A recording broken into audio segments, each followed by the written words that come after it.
Thank you. Thank you. Have a seat here. Thanks. Good afternoon. This day after the All-Star baseball game, San Diego. American League won 4-2, right? 4-2, yeah. Welcome to the Port of San Diego and its 10th Avenue Marine Terminal. As we stand here near the bay in one of the most beautiful tourism regions in the country, it's sometimes easy to forget that while we play hard, we also like to work hard in San Diego. The Port of San Diego is an economic engine contributing $8 billion in impact to the region and supporting jobs in the maritime and industrial sectors. In addition to being the 5th largest automobile port in the U.S., most of Dole's fruit for the western U.S. enters the country here. The largest shipbuilder on the West Coast, NASSCO, a division of General Dynamics, builds and repairs ships here, as does BAE, the largest ship repair company in the U.S. We are one of 17 commercial strategic seaports designated by the U.S. Maritime Administration. And on a 24-hour notice, this terminal serves as a platform for military loadouts to overseas destinations or throughout the country, supporting defense and humanitarian efforts in times of emergency. Thanks to a recent $10 million Tiger Grant Award from the U.S. Department of Transportation, we will be able to improve the efficiency of this facility. Mr. Vice President, thank you for your support.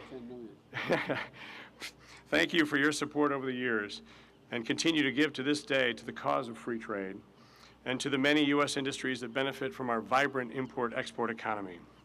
You have always been the champion of the working men and women and the good-paying jobs that come from busy terminals and shipyards on working waterfronts such as this one. We are determined here at the Port of San Diego, with the help of the U.S. government, to create even more of those jobs while continuing to hone our competitive edge in the global marketplace. We are so very proud that you're here. Ladies and gentlemen, the Vice President of the United States, Joseph Biden.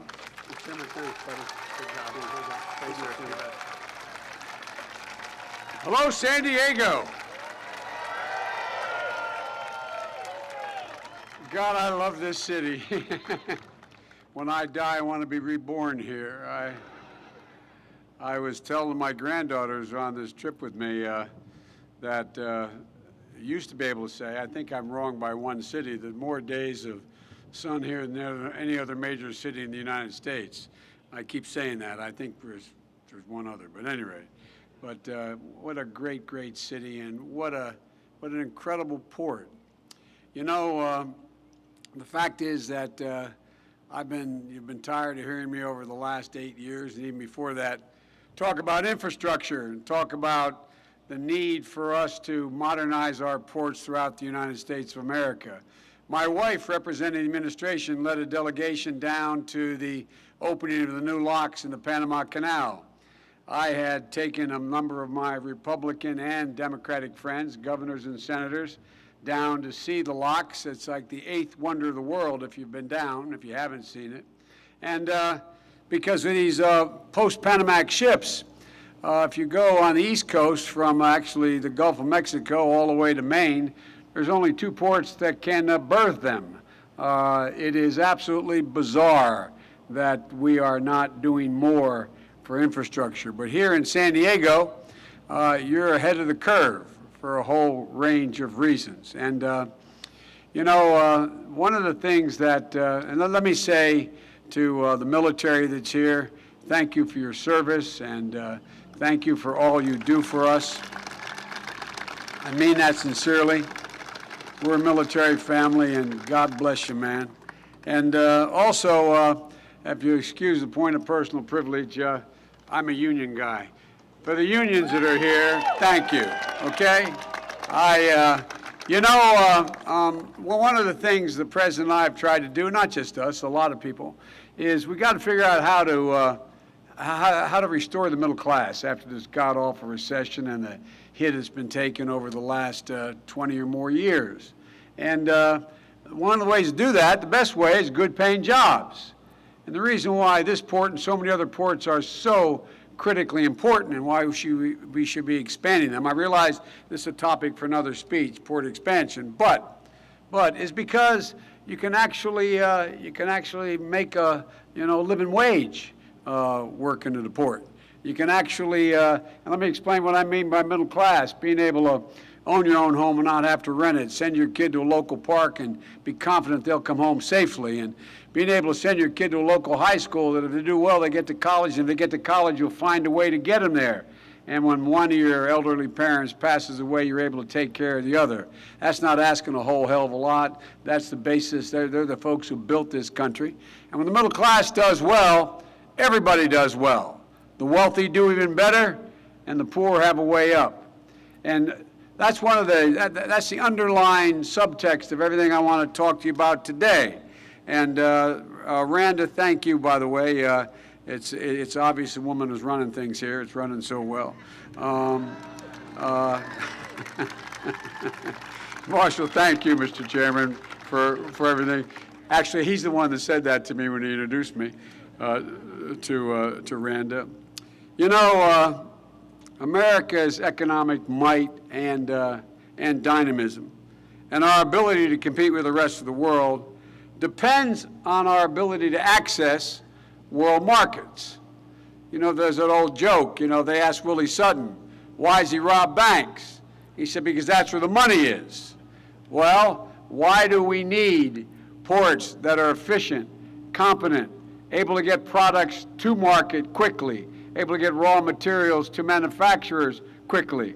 It's because if you don't, folks are going to go somewhere else. They're going to go somewhere else. One of the reasons why we're in such good shape right now is that America's in a better place. There's an outfit called A.T. Kearney. Every year they do a survey for the last, I think, 18, 20 years. And they ask the 300 largest industrialists in the world, where's the best place in the world to invest your money? And for the fourth year in a row, by a margin larger than any time the survey has been kept, they say the United States of America. And that's for three reasons.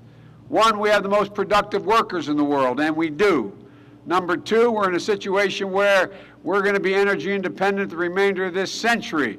The epicenter of energy is North America. It is not the Arabian Peninsula. It is not Africa. It is not South America.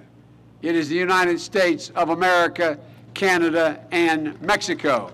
And so, folks, we also have the single best research universities in the world. That's why almost every new invention, every new breakthrough has stamped on it, made in America. We're the most innovative people in the world, the most innovative people in the world. And thirdly, we're in a situation where we have venture capitalists that are prepared to invest in things that work. But ladies and gentlemen, the fact is that if you think about it, compared to the rest of the world, we are better positioned. We've created more jobs than all the rest of the industrial world combined since the god-awful recession. We still have a long way to go. We've gone from crisis to recovery. We're on the verge of resurgence. But the point is, of all of this, is that trade matters. This is a global economy. Not all the effects of globalization are good. But what Americans have always done is they've always bent reality to the benefit of Americans and American workers. With every new industrial change in the world, we have adapted. And ladies and gentlemen, the fact of the matter is that right here in San Diego, that dynamism flows through this port. 58,000 direct and indirect jobs related to this port.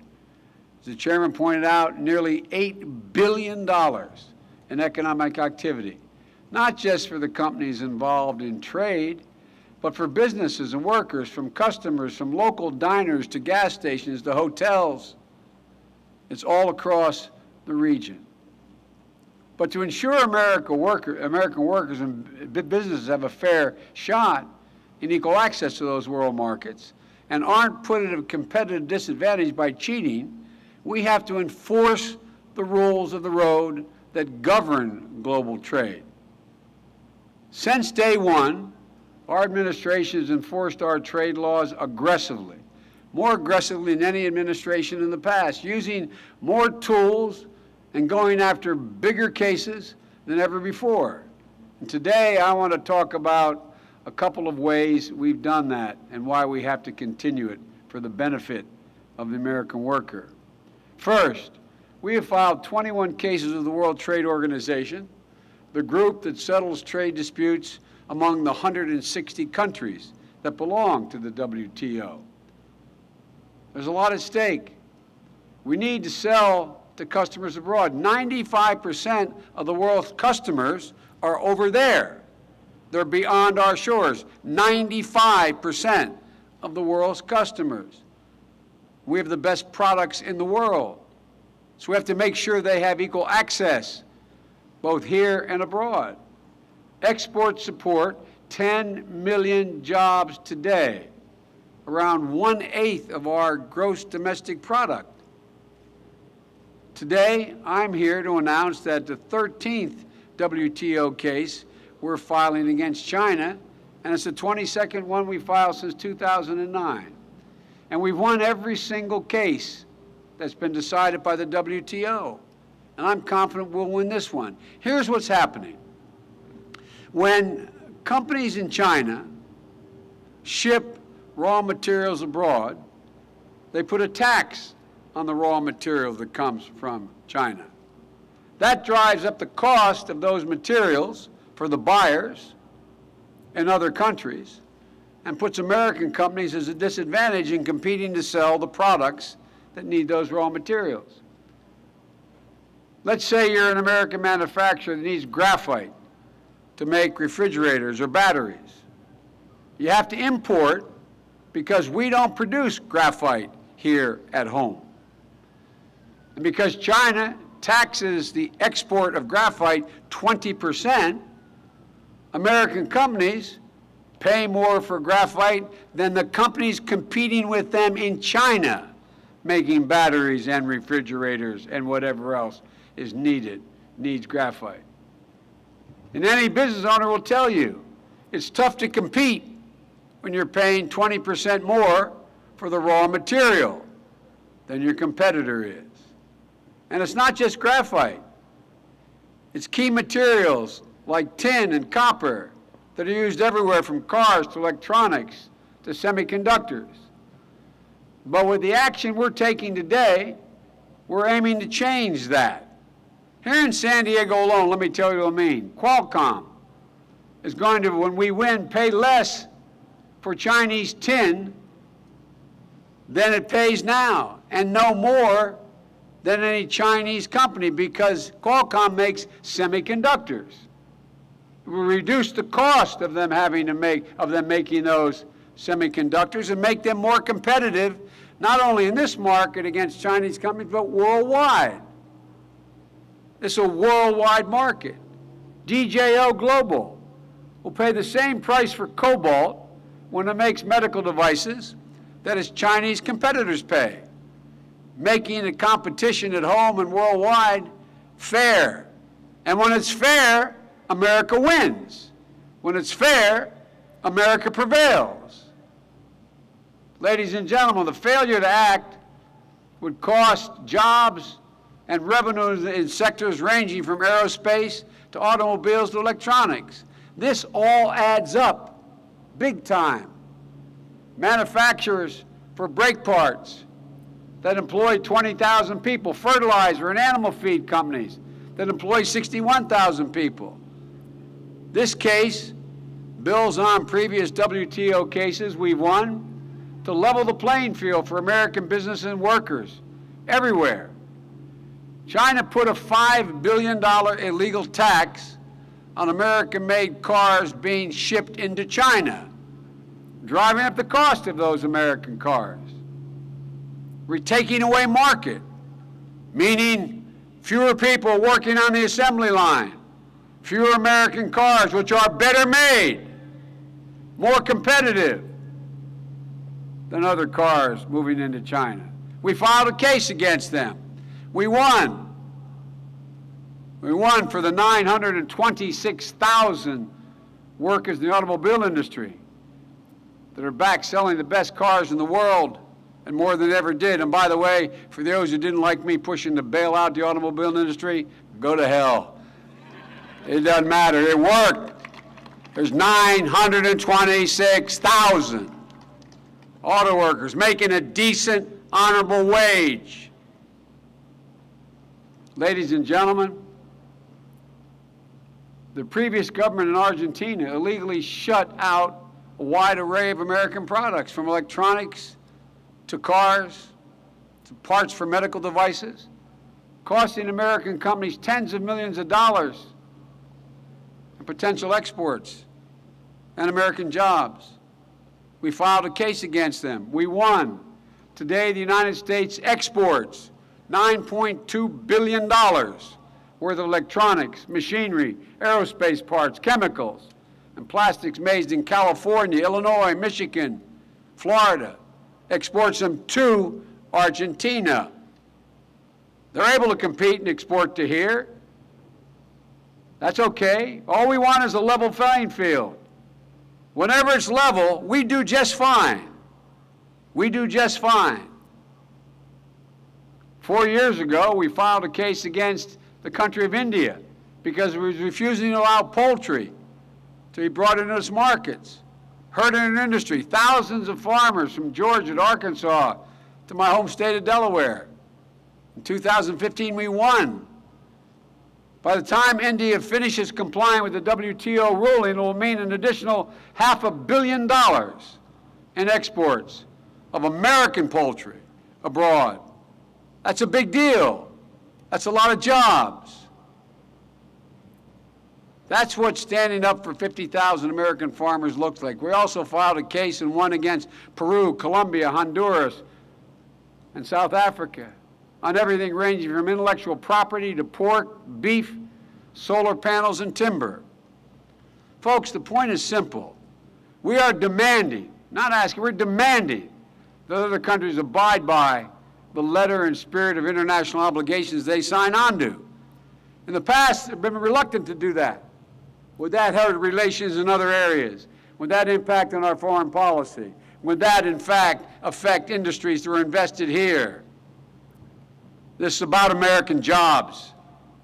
We're going to continue to be as aggressive as we can when any country violates agreements they've made, hurting American business, American entrepreneurs, and American workers. Another way we've made sure the countries pay for violating the law is penalizing them when they don't abide by the law. The motivations in other countries are clear. Some countries are trying to keep workers in their industries, unprofitable industries that can't compete, keeping them alive. How do they do it? What they do is they subsidize the product they're making, so it can be sold much cheaper. They're not making any money. It's an employment project they have. But their employment, unable to make a product that can compete, cost Americans jobs. Others want their companies to take up market share, crowd out competitors. It's real simple. Look at the steel dumping cases. They sell steel below cost, below the cost it costs them to make it and ship it. Why do they do that? Say, what the hell, we wouldn't do that. American company can't stay in business. Well, they do it for a simple reason: to shut down American steel manufacturers, put them out of business, grab the share market. Once the market is controlled, prices can be raised. It's not a new idea. It happened with the robber barons back in the late 1800s here in America. But ladies and gentlemen, we've sat by too long. Countries do this, as I said, with products like steel and rubber, aluminum, all the time to gain unfair share of a globe, not just our market, but a global market, crowding out American companies in an attempt to try to put them out of business. When countries do these things, we act. Under the World Trade Organization, we're allowed to levy a tax, assuming we get the decision, and we have, a tax on import of those foreign goods in the amount of the subsidy or the amount, the dumping cost, to cover the difference. We've been vigilant doing this, and we've won. We have put in place 338 duties, that is, taxes on their illegal behavior, from nearly 40 countries that engage in these unfair trade practices. The total amount has meant an extra $1.2 billion they've had to pay for their unfair behavior. Last year alone, we initiated another 62 investigations of countries we believe are disadvantaging U.S. companies. The most cases filed in 14 years. Folks, it's simple. Agreements aren't worth the paper they are written on unless they are enforced. One of the reasons so many Americans are upset about trade is because we have not adequately enforced them, these agreements. There's always been other considerations. We're not afraid to make it clear to any country we deal with. As long as you play by the rules, you beat us fair and square, it's yours. But don't try to stack the deck against us. Well, why do we want fair trade agreements? As I said, because that's where the customers are. 95% of the world's consumers live outside our borders. Let me make something clear. By all objective indicia and data that's available, we make the best products in the world, by and large. Number one. Number two, our workers, by every independent study, show they are 3 times as productive as workers in Asia and more productive than workers in the EU. How many of you heard all during the 90s how Japan was going to own us? They were going to buy up everything. Japan Incorporated, we couldn't compete. Then you heard about how, oh man, I tell you what, the European Union, we can't compete with them. 385 million people, man. We can't do it. And then China's going to eat our lunch, own us. I want them all to do well. I mean this sincerely. I want them all to do well economically. Then they have enough money to buy our products. They have enough money to buy our product, grow the world economy. But ladies and gentlemen, raise your hand if you trade places economically with any one of those entities I named. God love China, and they're a lot. I want to see them succeed. They not only don't have enough energy, they don't have enough water. Water. We want them to succeed. It's in our interest. But ladies and gentlemen, it's time we take off the mask and understand just how strong we are, just how capable we are. Not we, Barack and Joe Biden, this administration, the American people. It comes down to competition. It's fundamental to who we are. I was with well, I shouldn't go into that, but I was with a couple foreign leaders. They're asking me why I was so confident, why I wanted to see them succeed. I said, so we can sell you our products. They said, what makes you think you can do that? I said, we make better products. And by the way, we do. We do. Over the last 8 years, because of the grit and determination of the American people, and to be very blunt about it, some of the very tough, unpopular decisions the President had to make, we've gone from crisis to recovery and the cusp of resurgence here. The United States is better positioned in the 21st century to be the leading economy in the world for this century than it even was in the 20th century. We have everything. And we should not apologize under any circumstances for enforcing the rules of the road, for enforcing the agreements other nations have signed on to. It's based on a simple proposition. All we have to do And I know they always refer to me as middle-class Joe. In Washington, that's not meant as a compliment. That's meant when you're middle class, you're not sophisticated. I am middle class. I know where I come from. I know why we're who we are. And the thing that disturbs me about so many people around the world and some here is they forget that ordinary people do extraordinary things. Ordinary Americans do extraordinary things. And all you got to do is give them a fair shot. Just a fair shot. Don't have to ask for anything. Just give me a fair shot. I can take care of myself. Well, as long as I have this job, which the good news for some of you is not much longer, I am going to make sure that we make no apologies for enforcing trade agreements and any future trade agreements that are made that are fair and equal, where the American worker and American industry gets an even shot. When we do that, we'll do just fine. Thank you all for sitting out in the sun, although I like sitting out here in the sun. Thank you for listening. God bless you all, and may God protect our troops. Thank you, everybody. Thanks for what you do here at this port. Thank you.